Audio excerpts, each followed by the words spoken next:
CBN Criatividade. Oferecimento RDB Criatividade. Pessoas criativas, empresas inovadoras. Acesse rdbcriatividade.com.br. Ué, 11h06, CBN Criatividade. É quinta-feira, mas não é um pouco mais... Não, hoje é um pouco mais cedo, porque a gente tem a possibilidade hoje de debater sobre diversos temas com um convidado especial. Então, Rodrigo de Barros, hoje trazendo pela primeira vez um convidado aqui para os nossos estúdios. Rodrigo, muito bom dia. Obrigado pela presença, um pouco mais cedo, para a gente falar de diversos temas em relação à criatividade.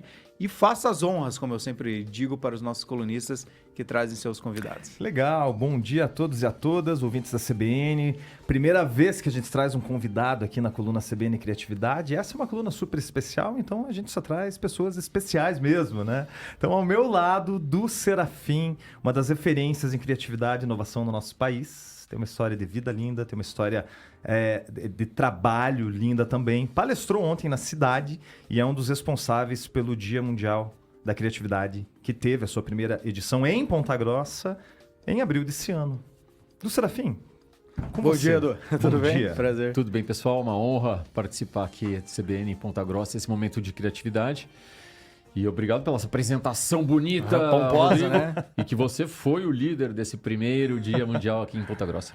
Muito legal a gente estar unido aqui, né? Trabalhamos juntos também no Dia Mundial da Criatividade. Exato. Falamos muito aqui na CBN sobre o Dia Mundial da Criatividade também. E foi algo que marcou, né, o nosso município e que vem de uma trajetória bastante significativa em todo o país, né? Uma ação mundial também, né, Rodrigo? Exatamente, a gente fez a primeira ação, a primeira edição do Dia Mundial da Criatividade aqui em abril.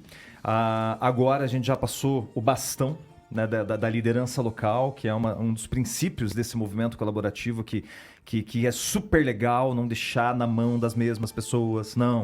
Provocar que mais pessoas façam um movimento, e a gente já tem uma liderança nova para esse ano, que o do Serafim conheceu ontem, inclusive. E vai falar em primeira mão pra gente? É o Cris, né? É o Cris. Que já participou desse ano como inspirador, te ajudando, né? Exatamente. Os princípios do Dia Mundial são muito legais. Não é para uma pessoa ficar dona de uma coisa na cidade pro resto da vida, é sempre formar lideranças. E nunca é uma pessoa sozinha. O Rodrigo estava aqui, a Sara ajudou, o Cris ajudou, tinha um monte de gente, porque tudo que a gente quer fazer impacto no mundo é por colaboração, né?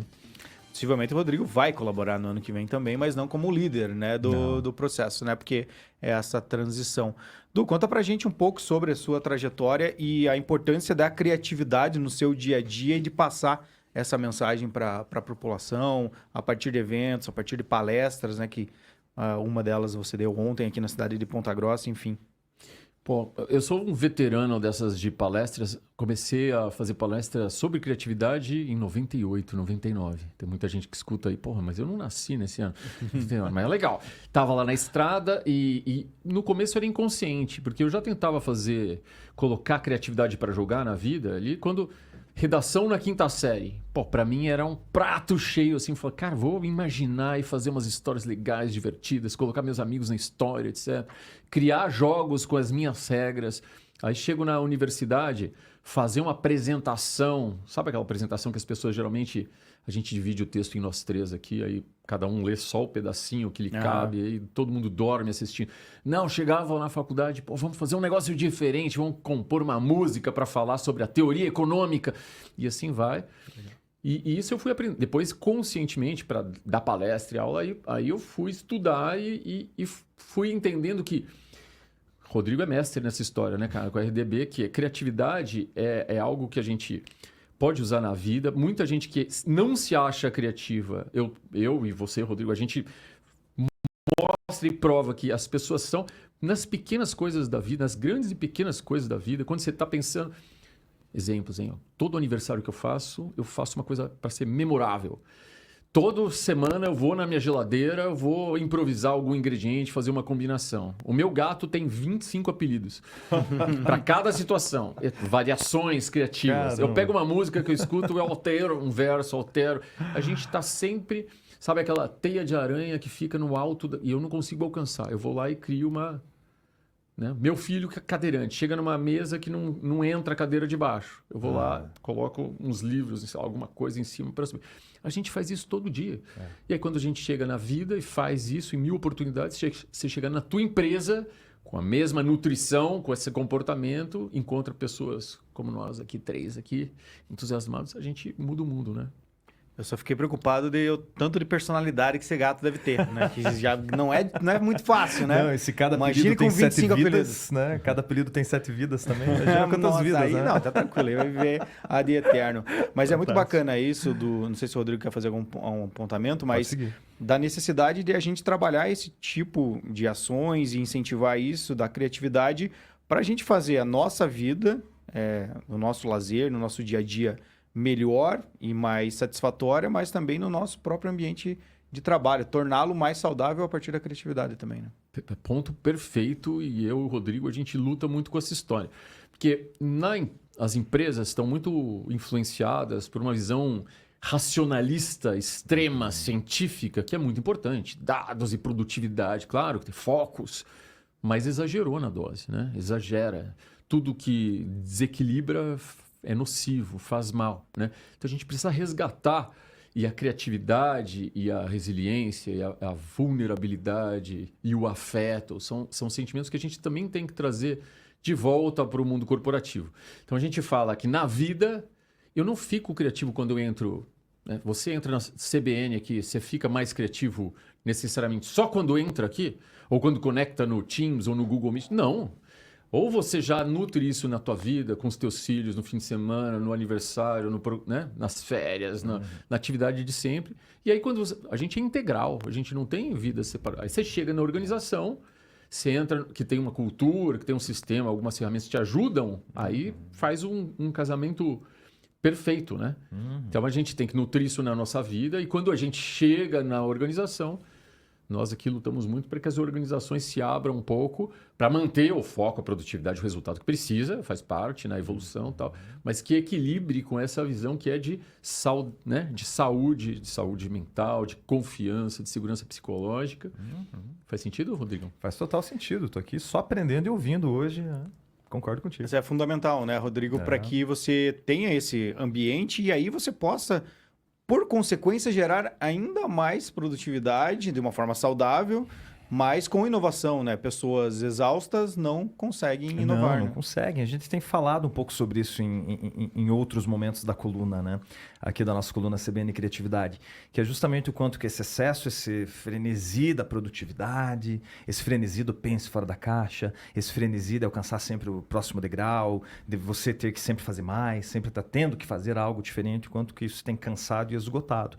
E quando a gente vem com ações de criatividade, como o Dia Mundial da Criatividade, como programas de saúde mental, bem-estar e felicidade dentro das organizações, a gente está dizendo que passamos do ponto, adoecemos, temos dados que comprovam isso, inclusive, e precisamos usar a criatividade como um mecanismo de bem-estar e regeneração, que já foi pauta, inclusive, aqui da nossa coluna.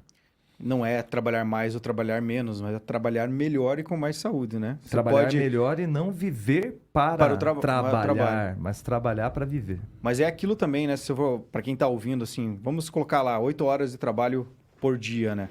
Você pode trabalhar 8 horas por dia e sair extremamente exausto, cansado, mentalmente sem conseguir desconectar, mas você pode trabalhar 8 horas de uma forma que vai te dar prazer, que você vai ter os seus compromissos, que você vai conseguir desligar depois, enfim, você vai conseguir ter algo mais saudável. Né? Exatamente, e que você tenha férias onde você consiga descansar genuinamente e não recuperar energia para voltar a trabalhar, porque já pensou sobre isso? São coisas diferentes.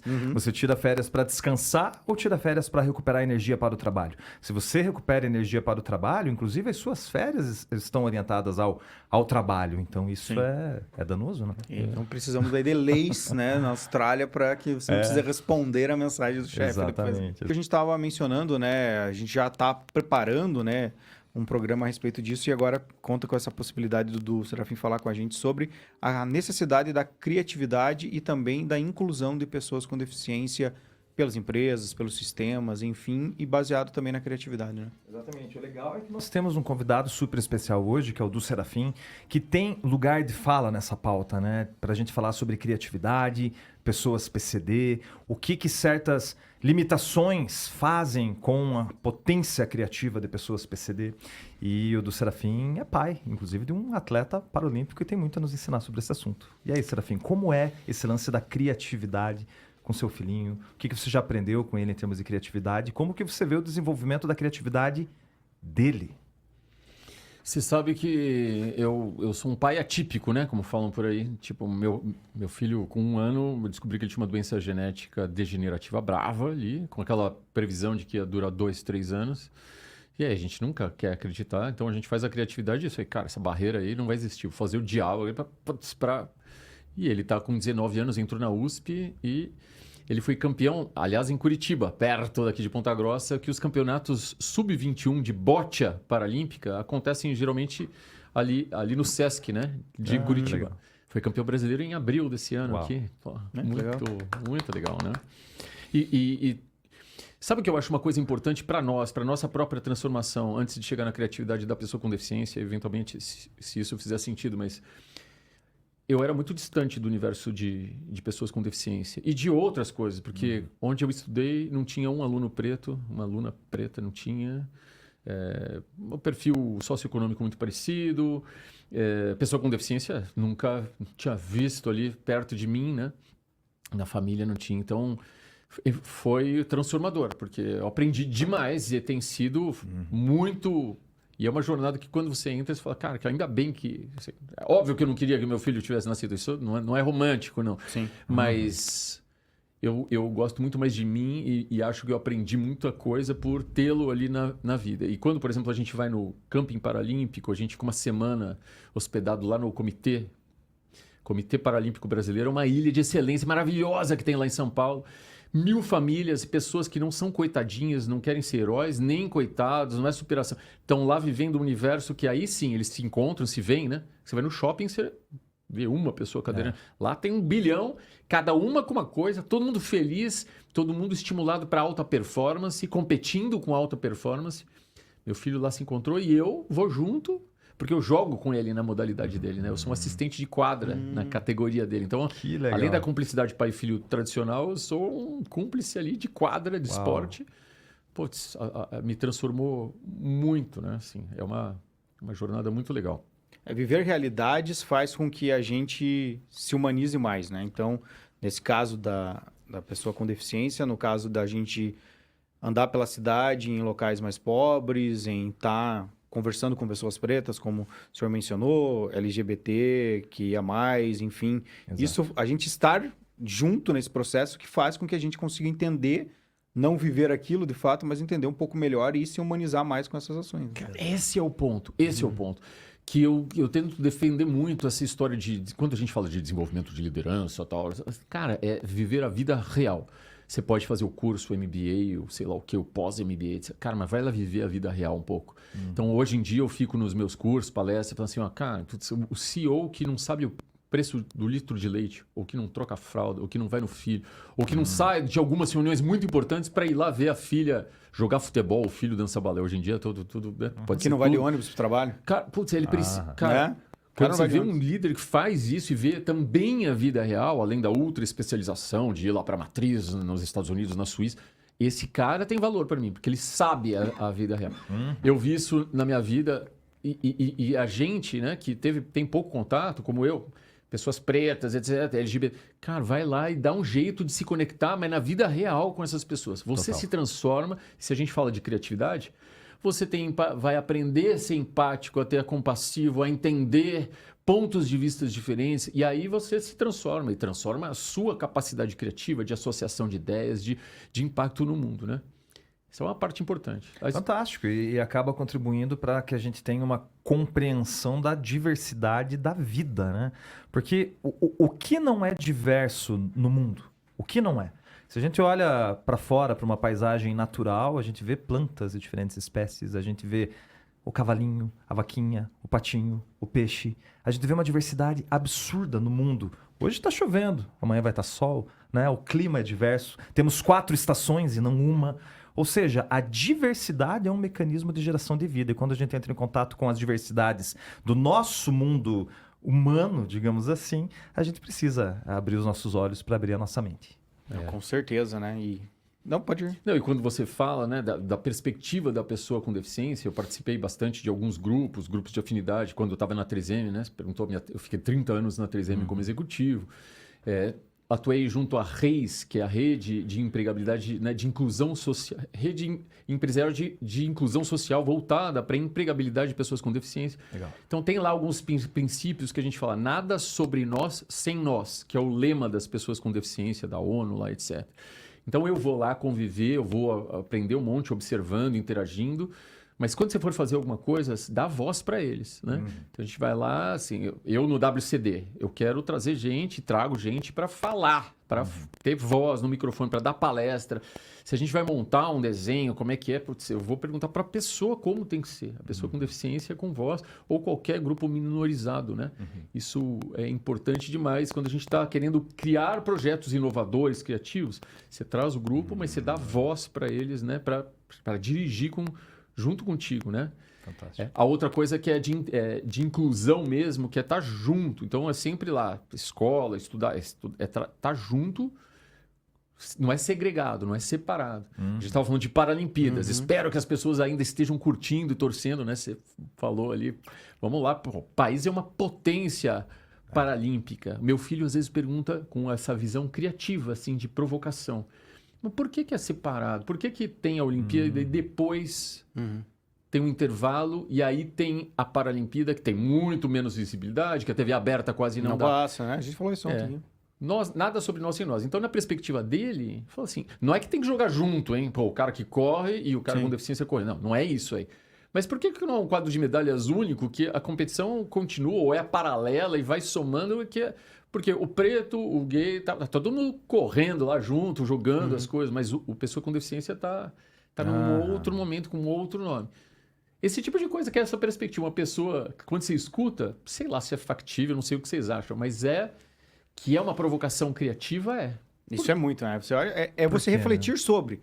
Pode ser que hoje seja inviável fazer simultaneamente por adaptações estruturais necessárias. Pode ser um dos argumentos, acho que talvez seja. Mas você pode trabalhar para que isso seja superado com o tempo, porque você consegue superar situações estruturais muito mais simples do que você superar outros desafios. Então, ter essa reflexão para ter isso em mente, né, Rodrigo? Exatamente. E, Serafim, de forma objetiva, se for possível, qual o nome do seu filho mesmo? Gabriel. Serafim, como que a criatividade vai colocar você e o Gabriel na próxima Olimpíada?